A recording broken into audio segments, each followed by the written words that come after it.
There is a house in Arkansas that tells a story few people know. Not a mansion of marble columns or glittering chandeliers, but a modest ranch-style home sitting quietly on a tree-lined street in Bentonville. From the outside, it looks like any other middle-class dwelling, the kind you might find in any small American town. Yet this unassuming structure represents something far more profound. It is the heart of the greatest retail empire in human history, and the birthplace of both America's wealthiest family and its most tragic dynasty. The Walton family fortune now exceeds $440 billion. That is more than the combined wealth of entire nations, more than the gross domestic product of Belgium or Thailand. The 3 surviving children of founder Sam Walton sit among the 15 richest people on Earth. Yet behind the billions, behind the bright blue and yellow Walmart signs that dot nearly every American community, lies a story of ambition, loss, controversy, and a curse that seems to follow great wealth wherever it goes. To understand the Waltons, we must first understand the man who built their empire from nothing. A man whose childhood shaped not only his business philosophy, but the very fabric of a family that would one day own more wealth than the bottom 40% of all Americans combined. The boy from Kingfisher. On March 29, 1918, in the small farming community of Kingfisher, Oklahoma, Samuel Moore Walton was born. His father, Thomas Gibson Walton, was a farmer struggling to make ends meet on a hardscrabble plot of land that seemed to resist every effort at cultivation. His mother, Nancy Lee, was a woman of quiet determination, the kind forged in the crucible of rural poverty. The farm did not last. When Sam was still a small child, his father gave up the battle against the unforgiving Oklahoma soil and moved the family to Missouri. But there was no dramatic improvement waiting for them. Thomas Walton took a job as a mortgage agent, a position that would shape young Sam's worldview in ways no one could have anticipated. Picture this: a small boy, perhaps 7 or 8 years old, riding alongside his father in a dusty automobile through the back roads of Depression-era Missouri. They are not on a pleasure trip. Thomas Walton has been sent to deliver foreclosure notices to farmers who can no longer pay their mortgages. Through the car window, young Sam watches families weep as they are told their land, their homes, their entire way of life is being taken from them. What does a child learn from such scenes? Sam Walton learned the value of a dollar. He learned that security is an illusion that can be shattered by forces beyond one's control. And perhaps most importantly, he learned that there is no safety net waiting to catch those who fall. These lessons would stay with him for the rest of his life, driving him to accumulate wealth with an intensity that bordered on obsession. The Great Depression hit Missouri with the same devastating force it struck the rest of America. While some families simply gave up and waited for better times, the Waltons refused to surrender. Young Sam, following his mother's entrepreneurial example, began working at age 7. He milked the family cow each morning, and his mother would bottle the surplus milk. Then Sam would set out on his bicycle, delivering milk to neighbors who could afford to pay.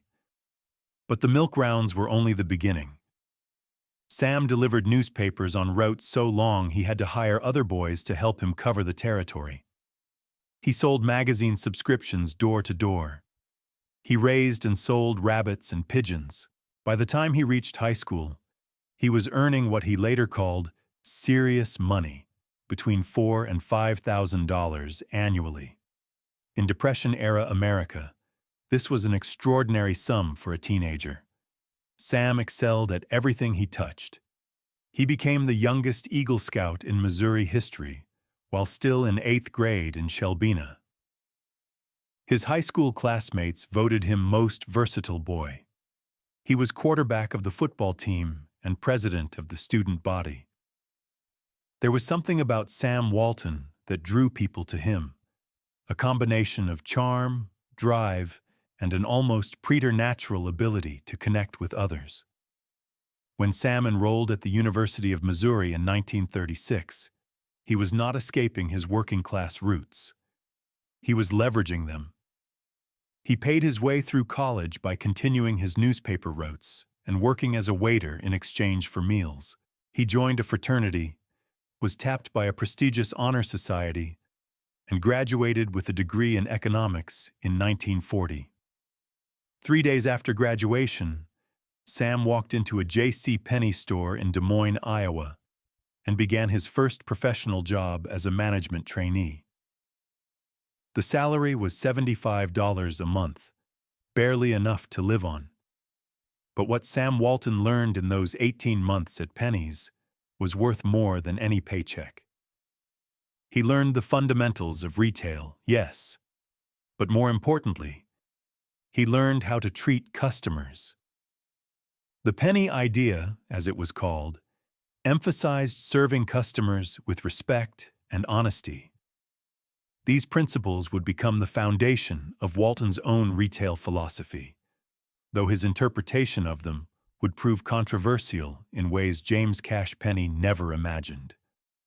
The War and the Beginning. When America entered World War II, Sam Walton tried to enlist, but a minor heart irregularity kept him from combat duty. Instead, he served in the Army Intelligence Corps, supervising security at aircraft plants and prisoner-of-war camps. It was not the heroic wartime service he had imagined, but it taught him about logistics, about managing large operations, about the importance of security and control. More significantly, the war brought Sam Walton to Oklahoma, where he worked briefly at a DuPont munitions plant near Tulsa. There, in 1942, he met Helen Robson, the daughter of a successful banker and rancher. Helen was educated, ambitious, and came from a family with money, exactly the kind of connections that Sam, for all his charm, still lacked. They married on Valentine's Day, 1943, a romantic date that would prove prophetic. The marriage lasted nearly 50 years, until Sam's death, and together they would raise 4 children who would inherit an empire. But Helen was never merely a supportive wife. She had a degree in finance and strong opinions about how things should be done. It was Helen who suggested profit sharing with employees, a revolutionary idea that Sam would implement and that would make thousands of ordinary workers wealthy. And it was Helen's father, Leland Stanford Robson, who provided the crucial seed money that launched Sam's career. In 1945, with the war over and his military service complete, Sam borrowed $20,000 from his father-in-law and added another $5,000 from his Army savings. He used this capital to purchase a Ben Franklin variety store in Newport, Arkansas. He was 27 years old, married with a baby on the way, and finally in business for himself. The Newport store became Sam's laboratory. He was not content to simply run a successful franchise. He wanted to understand why customers bought what they bought, how they responded to pricing, what made them choose one store over another. He experimented constantly. He stayed late, rearranging displays. He rose early, studying his competitors. He bought merchandise from the lowest-cost suppliers he could find, then passed those savings on to customers, making his profit on volume rather than margin. The results were spectacular. Within 3 years, Sam had transformed a store doing $80,000 in annual sales into one generating $200,000 to $25,000. It was the most successful Ben Franklin store in its 6-state region. Sam Walton had found his calling, but success attracts attention, and not always the welcome kind. The landlord of Sam's Newport store was a man named P.K. Holmes, who watched the young retailer's triumph with growing interest. When Sam's lease expired in 1950, Holmes refused to renew it. He wanted the store for his own son. Sam Walton, despite his spectacular success, had made a fatal error. His lease contained no renewal clause, a mistake he would never repeat. The loss of the Newport store was devastating. Sam had poured 5 years of his life into building something extraordinary, only to have it taken away by a technicality. But as he would demonstrate again and again throughout his life, Sam Walton did not stay down for long. The move to Bentonville. With help once again from his father-in-law, Sam found a new location on the town square of Bentonville, Arkansas. It was a tiny community of barely 3,000 people, far from the commercial centers where most retailers wanted to operate. But Sam saw something others missed. Small towns had customers too. Customers who were underserved by the big retail chains that considered rural America beneath their notice. On May 9, 1950, Sam opened Walton's Five and Dime on the Bentonville Square. He was starting over at age 32, but this time he was armed with hard-won experience and a determination never again to let circumstances destroy what he had built. The store succeeded from day one. But Sam was not content with one store. He began scouting new locations, flying his own plane to scout small towns across the region. By 1962, he and his brother Bud owned or co-owned 16 variety stores across Arkansas, Missouri, and Kansas. That year, Sam made the decision that would change everything. He had been watching the emergence of a new kind of retail, the discount store. Operations like Kmart and Target were opening enormous stores in suburban areas, offering brand-name merchandise at prices traditional department stores could not match. Sam believed he could adapt this model for rural America, for the small towns that the big discounters ignored. On July 2, 1962, Walmart Discount City opened in Rogers, Arkansas, just 5 miles from Bentonville. The store was not pretty. It had bare concrete floors and exposed pipes. The merchandise was piled on tables rather than displayed elegantly, but the prices were revolutionary. Sam was selling goods at margins so thin that his competitors thought he was crazy. They did not understand that he was playing a different game entirely, one based on volume, efficiency, and a relentless drive to cut costs at every level of the operation. The house that Sam built. While Walmart was taking its first steps, Sam and Helen were settling into the home that would become legendary in its own right. In 1958, they commissioned a house from E. Fay Jones, a renowned Arkansas architect who had studied under Frank Lloyd Wright. The resulting structure was a masterpiece of mid-century design, low-slung and organic, with walls of windows that brought the Arkansas landscape inside. But here is the remarkable thing. Despite his growing wealth, Sam Walton refused to live like a rich man. The Bentonville house had none of the ostentation that typically accompanies great fortune. No marble halls, no servants' quarters, no swimming pool or tennis court, just a comfortable family home on a quiet street. This was not an affectation. Sam genuinely did not care about luxury. His brother Bud once explained, "People cannot understand why we are still so conservative. They make a big deal about Sam being a billionaire and driving an old pickup truck, or buying his clothes at Walmart or refusing to fly first class. It is just the way we were brought up." The old pickup truck became perhaps the most famous vehicle in American business history. Even as his fortune grew into the hundreds of millions, then billions, Sam continued to drive a beat-up Ford F-150 around Bentonville. He kept his hunting dogs in the back and used the truck for its intended purpose, hauling things. When journalists would visit to interview the richest man in America, they would be shocked to find him in his truck, dressed in work clothes, looking like any other small-town retiree. Inside the Bentonville house, the Waltons raised their 4 children. Samuel Robson, known as Rob, was born in 1944. John Thomas arrived in 1946. James Carr, called Jim, followed in 1948. And Alice Louise, the only daughter, was born in 1949. The children grew up in circumstances that were comfortable but never extravagant. They attended Bentonville public schools. They did chores and worked in the stores. Sam believed deeply that inherited wealth was a danger to character, and he was determined that his children would understand the value of work. Helen anchored the family while Sam pursued his obsessive vision. She was the one who made sure birthdays were celebrated, holidays observed, family traditions maintained.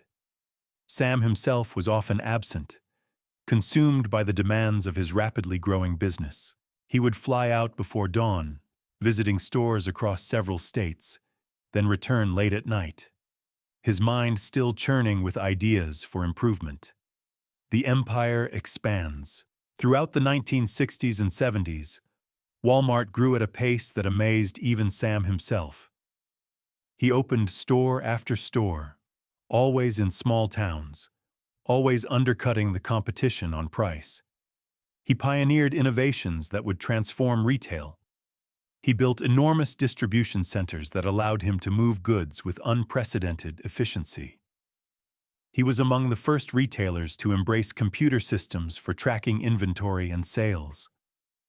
In 1970, Walmart went public, offering shares at $16.50 each.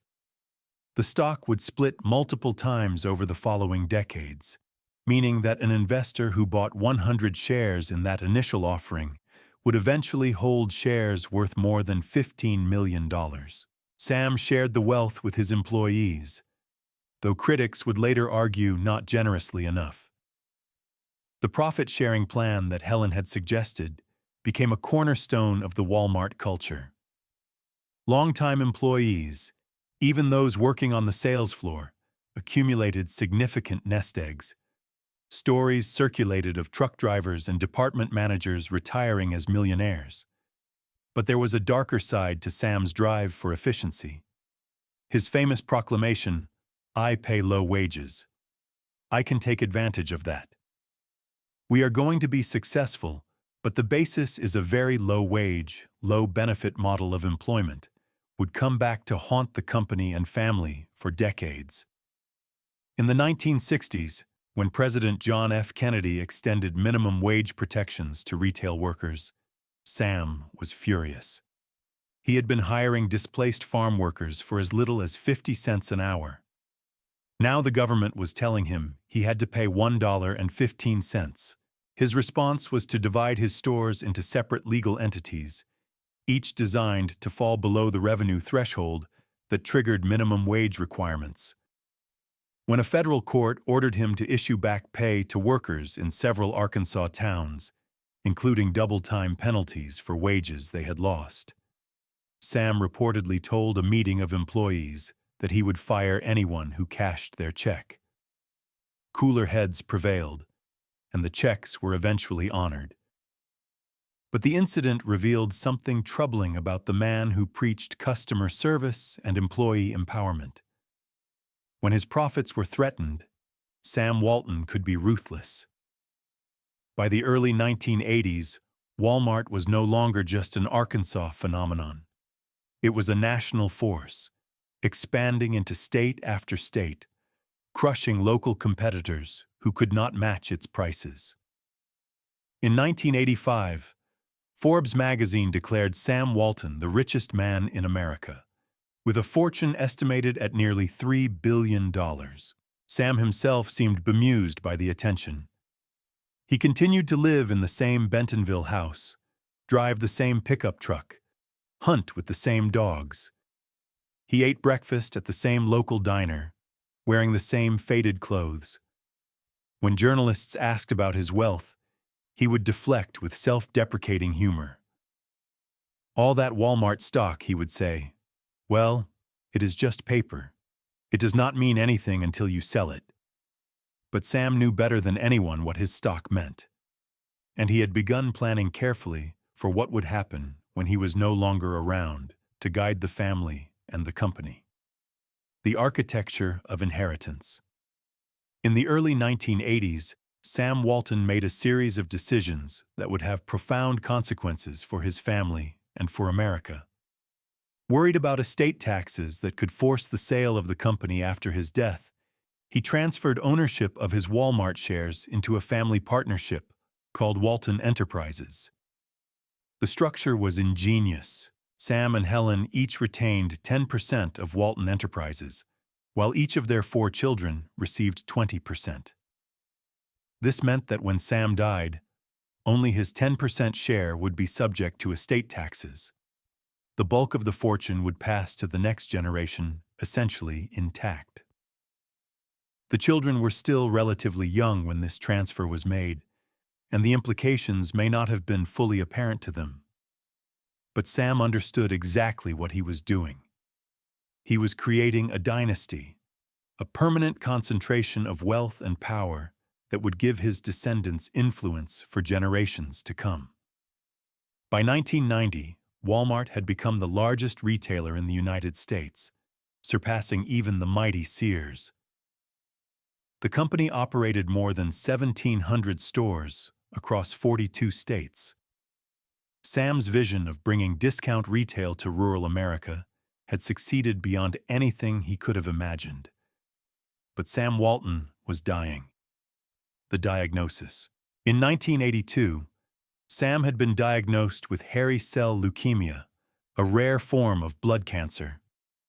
Treatment with a new drug called interferon pushed the disease into remission, and for years he continued to work with his characteristic intensity. In 1990, the cancer returned in a new form. Multiple myeloma, a malignancy of the bone marrow, began destroying his body from the inside. He underwent treatment at MD Anderson Cancer Center in Houston, but the prognosis was grim. The disease was incurable. Even as his body failed, Sam refused to stop working. He continued visiting stores, reviewing sales data, pushing his executives to find new efficiencies. In March of 1992, just weeks before his death, President George H.W. Bush traveled to Bentonville to present Sam with the Presidential Medal of Freedom, the nation's highest civilian honor. Sam was in a wheelchair, too weak to stand, but he insisted on leading his employees in a rousing Walmart cheer. On April 5, 1992, 1 week after his 74th birthday, Samuel Moore Walton died at University Hospital in Little Rock. According to his son, Sam was still reviewing sales data from his hospital bed just days before the end.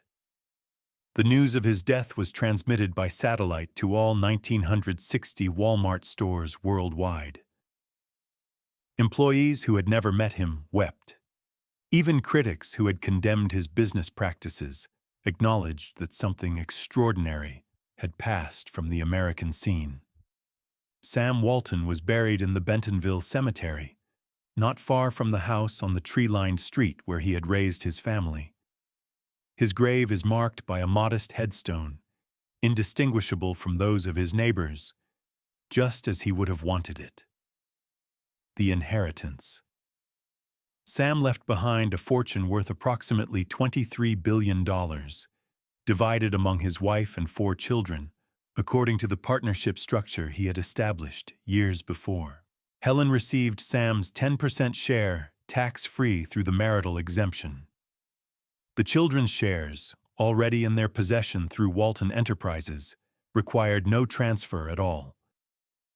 It was a stunning demonstration of how the very wealthy can avoid the estate taxes that ordinary Americans pay. When a typical family loses a breadwinner, the government takes its share. When Sam Walton died, leaving one of the largest fortunes in human history, his family kept virtually all of it. The children now faced a choice that would define the rest of their lives. Would they continue their father's legacy, guiding Walmart through the challenges ahead? Would they use their vast wealth to improve the world around them? Or would they retreat into private luxury, leaving the empire to run itself? The answer, as it turned out, would be different for each of them. And for at least one member of the family, the inheritance would prove to be less a blessing than a curse. The four Walton children had grown up in their father's shadow, shaped by his values, but also marked by his absences. Rob, the eldest, was groomed from an early age to take over the business. He had worked at Walmart since he was a teenager, learning every aspect of the operation from the ground up. When Sam died, Rob was named chairman of the board, the position his father had held. John, the middle son, took a different path. After serving with the Green Berets as a medic during the Vietnam War, where he earned a Silver Star for saving the lives of several wounded soldiers under enemy fire, John seemed restless, uncertain of his place in the family enterprise. He worked as a crop duster in the 70s, then built boats in the 80s, before finally joining the Walmart board in 1992. Jim, the youngest son, had always been the quiet one, more interested in banking and finance than in retail. He became chairman of Arvest Bank, the family's banking enterprise, and later took charge of Walton Enterprises itself, managing the family's investments and financial interests. Alice, the only daughter, was perhaps the most independent of the four. She had worked briefly at Walmart as a buyer of children's clothes, but the job did not suit her temperament. She became an investment banker, founding her own firm called Llama Company. But her true passion was art, a love she had inherited from her mother, who taught her to paint watercolors on childhood camping trips. Each of these children would face their own trials in the years ahead, but none would suffer quite as publicly or quite as dramatically as Alice. The year was 1983, Thanksgiving. The Walton family had gathered for their annual holiday celebration, this time at a resort near Acapulco, Mexico. The sun was warm, the Pacific glittered in the distance, and for a few days, the pressures of running the world's fastest-growing retail empire could be set aside. Alice Walton, then 34 years old, decided to take a drive. She rented a Jeep and set out along the winding coastal roads, perhaps seeking a few moments of solitude away from the intensity of her family. But somewhere along those treacherous mountain curves, something went terribly wrong. The Jeep plunged into a ravine. When rescuers reached Alice, they found her trapped in the wreckage with both legs shattered. Mexican doctors, examining the devastation, recommended amputation, but Alice was a Walton. Within hours, she was airlifted to the University of Arkansas Medical Sciences Hospital in Little Rock, where American surgeons fought to save her limbs. They succeeded, but at a cost. Alice would undergo more than 24 surgeries over the following months. One leg healed reasonably well.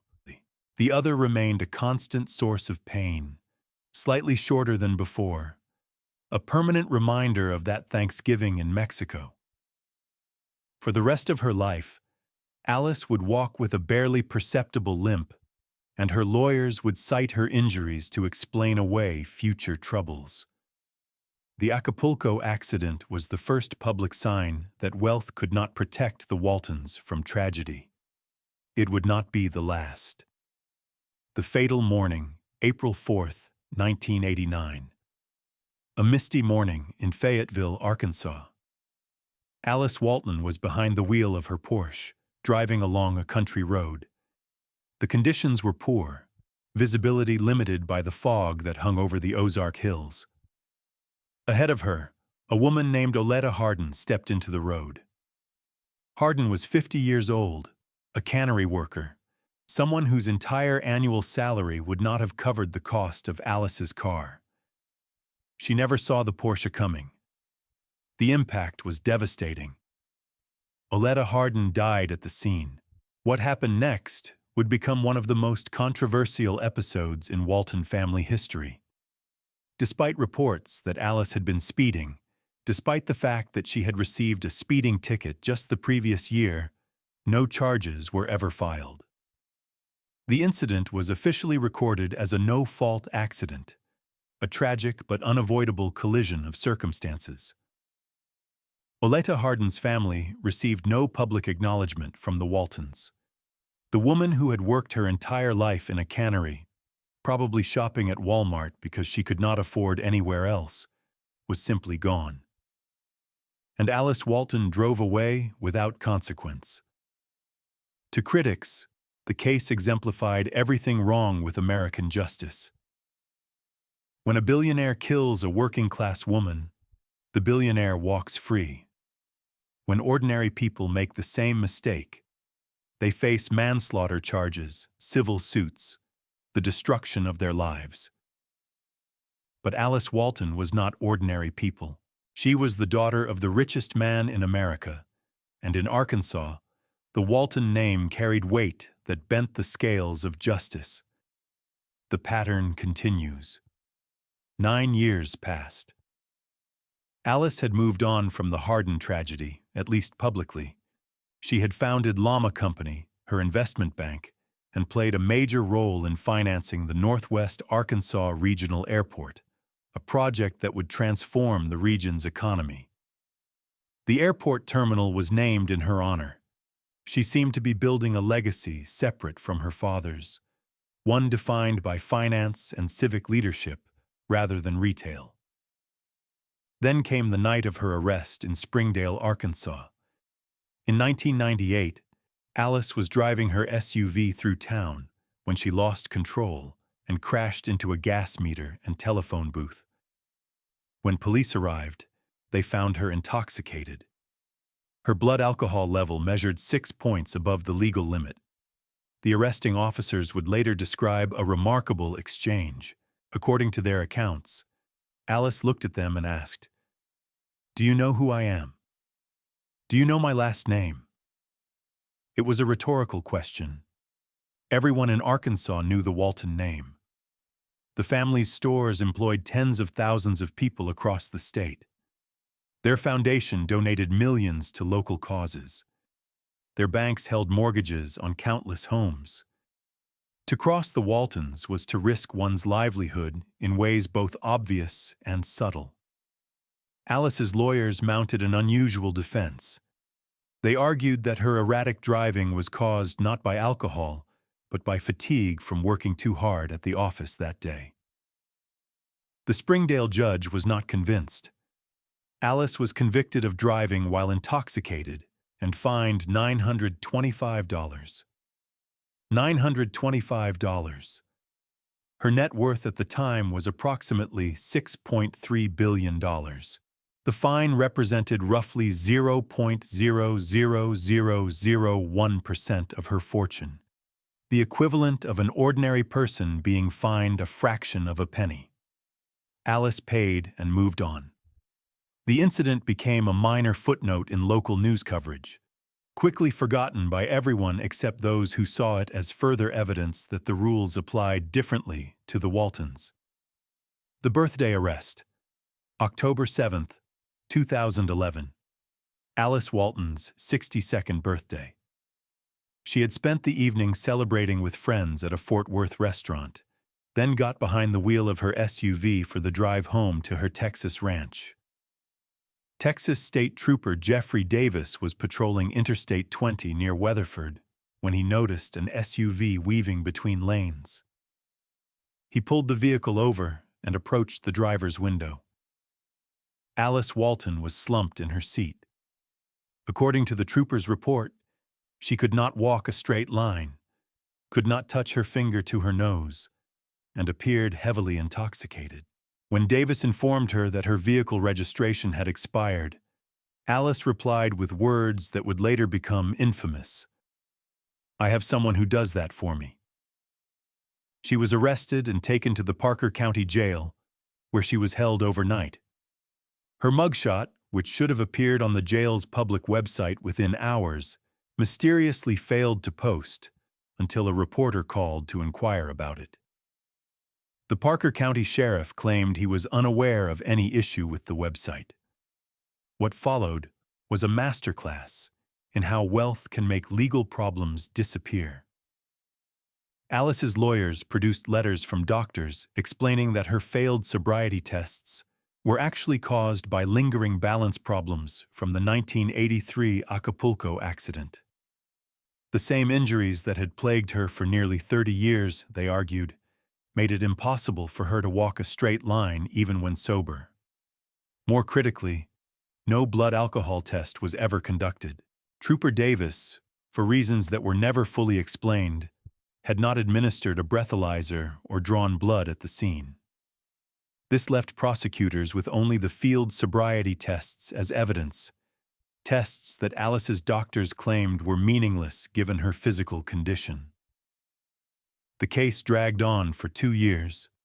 Then, in March of 2013, something remarkable happened. Trooper Jeffrey Davis, the arresting officer, was mysteriously suspended from the force. Without his testimony, prosecutors argued, they could not proceed with the case. In October of 2013, the Parker County District Attorney's Office allowed the statute of limitations to expire. Alice Walton's DUI charge simply vanished, as if it had never existed. 3 weeks later, her lawyers successfully petitioned to have all records of the arrest expunged from the county files. The richest woman in America had been arrested for drunk driving on her birthday, held overnight in jail, and captured on video failing sobriety tests. And yet she walked away without so much as a fine. The contrast with Oleta Hardin's fate could not have been more stark. The crash in Jackson Hole. While Alice battled her demons on the roads of Arkansas and Texas, her brother John had found peace in Jackson Hole, Wyoming. After his decorated service in Vietnam, where he earned a Silver Star for saving wounded soldiers under enemy fire, John had settled into a quieter life, focused on philanthropy, particularly education reform. John was different from his siblings. Through the Walton Family Foundation, he helped establish the Children's Scholarship Fund, providing low-income families with money to send their children to private schools. He donated his time as well as his money, personally visiting the schools his foundation supported. But John was also an adventurer. He built motorcycles by hand and flew ultralight aircraft, experimental planes with small engines and fabric wings that looked more like motorized kites than proper airplanes. On June 27, 2005, John climbed into his kit-built CGS Aviation Hawk Arrow at the Jackson Hole Airport. He had personally modified the aircraft, removing its fabric skin and replacing components. Days earlier, he had made a hard landing in Nebraska, damaging the landing gear. Shortly after noon, the ultralight lifted off. Witnesses watched it rise briefly, then falter. It crashed immediately after takeoff within Grand Teton National Park. John Walton was killed instantly. He was 58 years old, worth an estimated $18 billion. The National Transportation Safety Board investigation revealed a loose flight control component that may have failed during takeoff. The manufacturer admitted they had never tested the aircraft in the configuration John was flying it. John left behind his wife Christy and son Lucas. In a closely guarded secret revealed years later through unsealed court documents, John had left half his fortune to charitable trusts and a third to Lucas, not to Christy, as the public assumed. The empire under siege. The tragedies that befell Alice and John were personal disasters, family wounds that cut deep but remained largely private. The challenges facing Walmart itself were far more public, and they threatened to tarnish the legacy Sam Walton had spent his life building. From the moment Sam died, critics had been circling. The company's labor practices, which Sam himself had acknowledged were built on a low-wage, low-benefit model, became targets of sustained attack. Union organizers, shut out for decades by Walmart's aggressive anti-union tactics, found new allies among journalists, politicians, and advocacy groups. The numbers were damning. Studies showed that Walmart's wages were significantly lower than those paid by other retailers. The average Walmart sales clerk in 2001 earned $8.23 per hour, roughly $14,000 a year, below the federal poverty line for a family of 3. Competitors paid substantially more. Critics pointed out that Walmart employees were so poorly compensated that many relied on government programs like food stamps and Medicaid to survive. This meant that American taxpayers were effectively subsidizing Walmart's profits. The company paid poverty wages, and the government made up the difference. Estimates suggested this hidden subsidy cost taxpayers more than $6 billion annually. The Walton family's response to such criticism was largely silence. They continued to live their private lives, manage their investments, and let Walmart's corporate communications team handle the controversy. When senators and activists demanded that the family pay a living wage, the Waltons simply did not engage. This silence only fueled the outrage.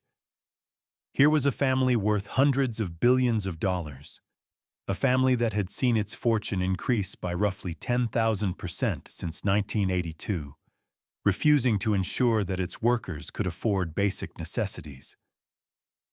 The contrast between the Waltons' wealth and their employees' poverty became a symbol of everything critics believed was wrong with American capitalism.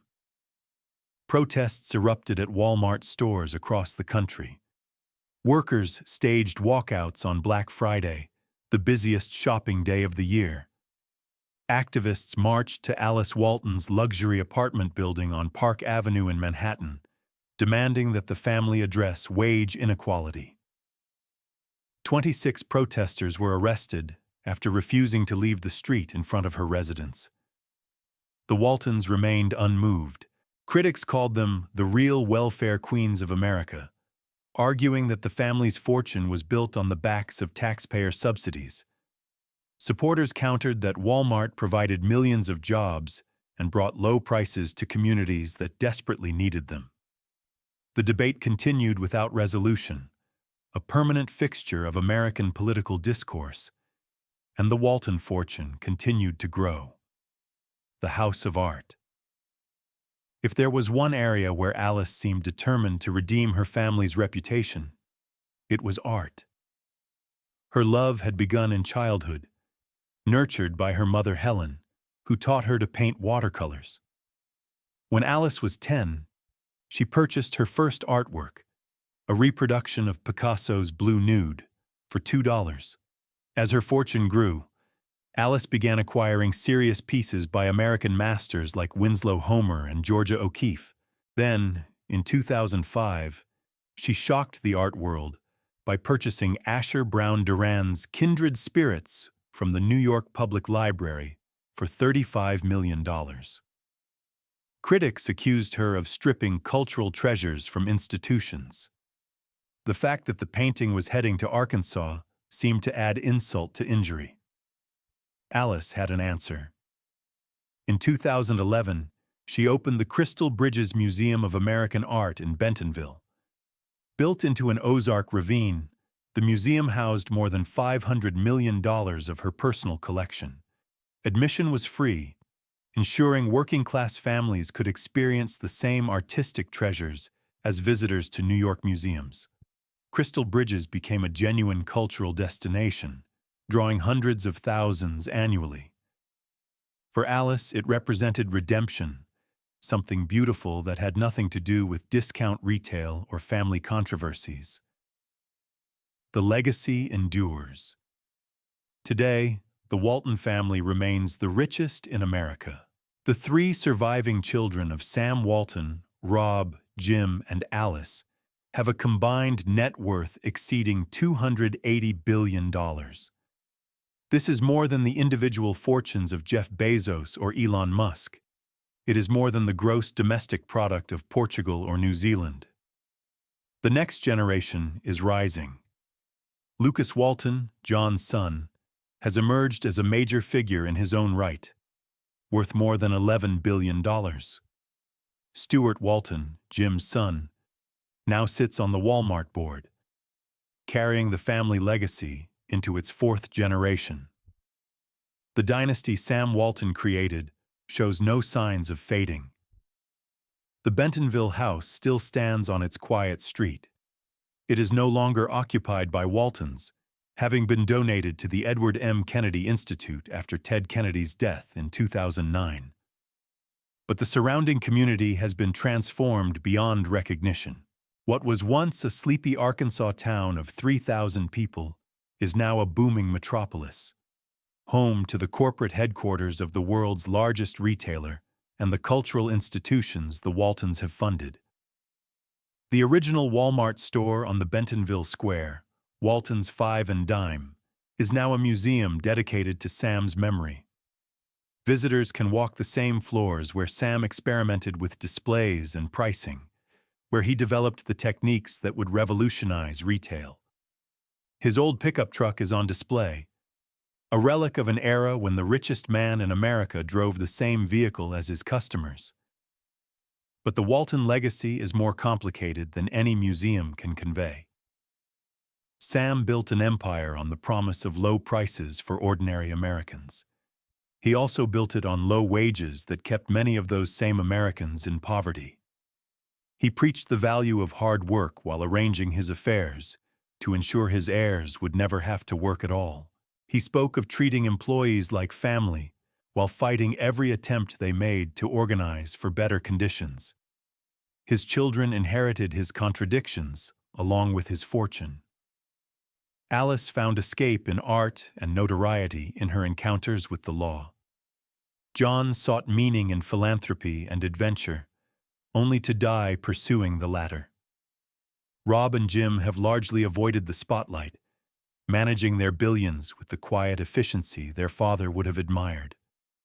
The curse of great wealth. There is an old saying that shirt sleeves to shirt sleeves takes 3 generations. The first generation builds the fortune through hard work and sacrifice. The second generation maintains it, still close enough to the founding struggle to understand its value. The third generation, knowing only privilege, squanders what their grandparents created. The Waltons have defied this pattern, at least financially. Their fortune has grown with each passing year, multiplied by the relentless expansion of Walmart and the magic of compound returns. The grandchildren of Sam Walton will inherit more than their parents did, and their children will inherit more still. But wealth is not the only measure of a legacy. Sam Walton built Walmart because he believed he was serving customers, giving ordinary Americans access to goods they could not otherwise afford. He believed he was building communities, bringing jobs and commerce to towns that the coastal elites had forgotten. His heirs have struggled to maintain that sense of purpose. The company Sam created has become a lightning rod for criticism, a symbol of everything that troubles Americans about corporate power and economic inequality. The family he raised has been marked by tragedy, scandal, and the isolation that extreme wealth inevitably brings. Perhaps this is the true curse of the Walton dynasty, not the accidents that killed Aletta Hardin and John Walton, not the DUI arrests that exposed Alice's struggles, not even the labor controversies that have dogged the company for decades. The real curse is simpler and more profound. It is the curse of having so much that nothing seems to matter.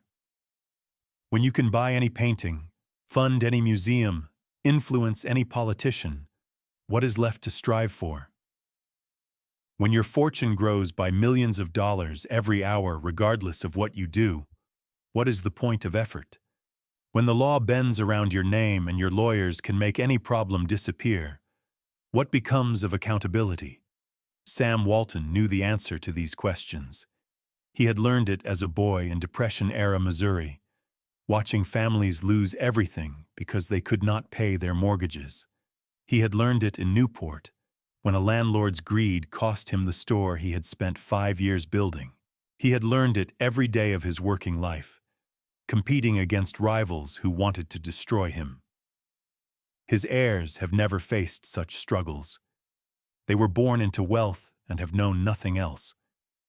The values Sam tried to instill, the work ethic he demonstrated through his own tireless example, could not be transmitted through DNA or trust documents.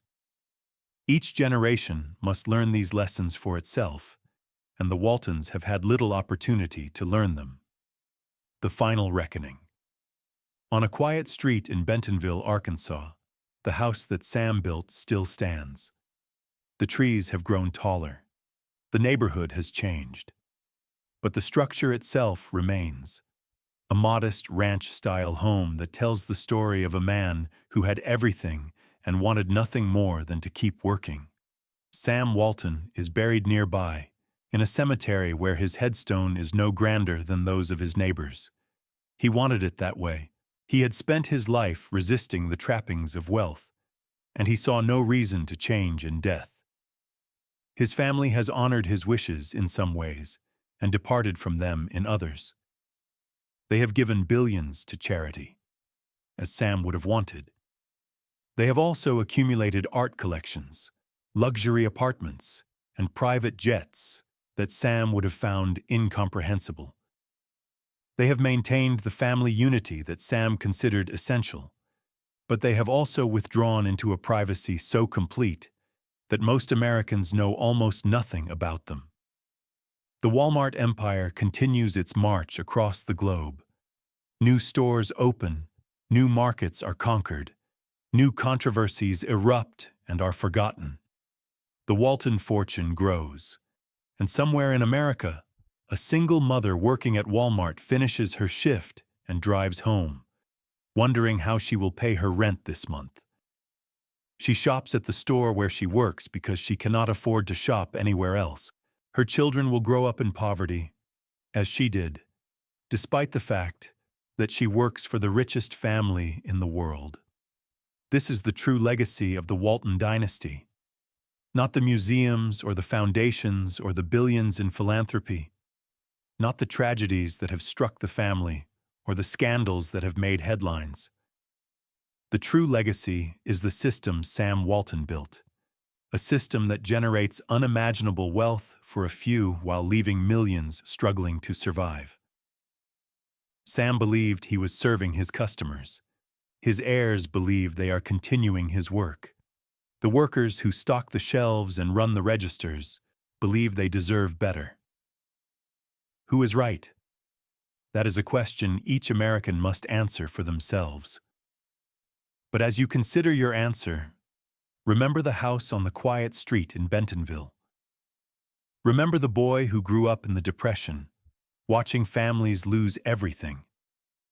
Remember the man who built an empire on low prices and lower wages. Remember the children who inherited his fortune and his contradictions. The story of the Walton family is not finished. New chapters are being written every day, in every Walmart store, in every paycheck, in every decision made by the heirs of Sam Walton. The curse of great wealth continues to unfold, touching lives in ways both visible and hidden. And somewhere, in a cemetery in Arkansas, Sam Walton rests beneath a simple headstone, finally at peace. The empire he built roars on without him, generating wealth beyond measure, controversy beyond resolution, and a legacy that will be debated for generations to come. That is the story of the Walton family estate, a story of ambition and tragedy, a story of wealth and poverty, a story of a dynasty that changed America and is still changing it, for better or worse, with every passing day. The house still stands. The fortune still grows. The questions remain unanswered, and the curse, if curse it is, shows no sign of lifting.